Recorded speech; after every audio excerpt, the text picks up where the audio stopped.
সুই, suicide, জেনো, genocide, মেট্রি, মেট্রিসাইড।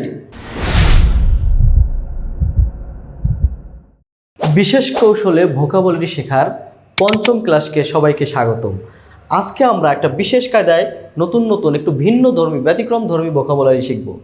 সবাই দেখুন, এখানে লেখা আছে সুই, এটা আছে জেনো, এটা আছে মেট্রি, প্যাট্রি, ইনফ্যান্টি, হোমি, ইনসেক্টি, অ্যাক্সরি। এই শব্দগুলো সবার কাছে অপরিচিত মনে হচ্ছে, কিন্তু আমরা একটা বিশেষ কায়দা এই সুন্দর শব্দগুলো আমরা শিখে নিতে পারি।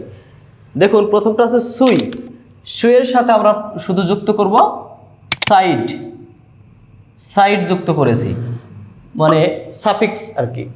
সুইসাইড, সুইসাইড মানে কি? আত্মহত্যা।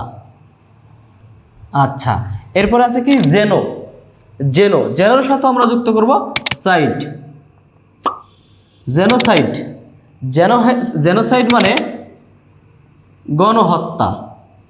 এরপর আছে মেট্রি, মেট্রির সাথে যদি আমরা সাইড যুক্ত করি মেট্রিসাইড, যার অর্থ হচ্ছে মাতৃহত্যা। এরপর আছে প্যাট্রি, প্যাট্রির সাথে সাইড, প্যাট্রিসাইড, পিতৃহত্যা। এরপরে ইনফ্যান্টি, এর সাথে আমরা যোগ করব সাইড, ইনফ্যান্টিসাইড মানে শিশু হত্যা।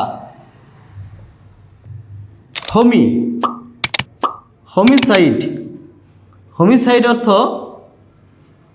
নরহত্যা। ইনসেক্টি, এর সাথে আমরা যোগ করলাম সাইড, ইনসেক্টিসাইড, কীট হত্যা। এরপরে অ্যাক্সরিসাইড, সবশেষে অ্যাক্সরিসাইড, যার অর্থ হচ্ছে পত্নী হত্যা। কি নতুন শব্দ শিখে গেলাম না?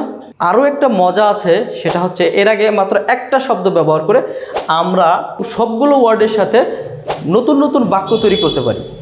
এই শব্দগুলোর সাথে নতুন একটা শব্দ যুক্ত করে মজার বাক্য তৈরি করতে পারি। একটা শব্দ যোগ করে অনেকগুলো বাক্য হয়ে যাবে। দেখা যাক কি সেটা।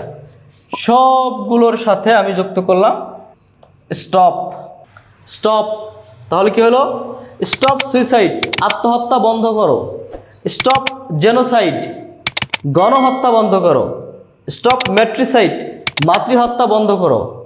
স্টপ প্যাট্রিসাইড, পিতৃহত্যা বন্ধ করো। স্টপ ইনফ্যান্টিসাইড, শিশু হত্যা বন্ধ করো।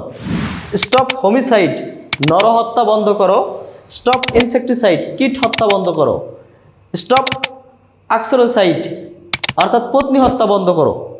আশা করি ভোকাবুলারির পঞ্চম ক্লাসে নতুন এবং মজার শব্দ শিখতে পেরেছেন এবং বিশেষ কৌশলে শব্দের অর্থ শেখার কারণে দীর্ঘদিন মনে থাকবে আপনার। এরকম আরও নতুন ভালো ভিডিও পেতে আমাদের ফেসবুক পেজটি ফলো করে দিন এবং ইউটিউব চ্যানেলটি সাবস্ক্রাইব করে দিন। সেই সাথে লাইক কমেন্ট শেয়ার করে সবাইকে দেখার সুযোগ করে দিন। তো পরবর্তী ভিডিও পর্যন্ত সবাই সুন্দর থাকুন, সুস্থ থাকুন, এমন প্রত্যাশায়। আসসালামু আলাইকুম।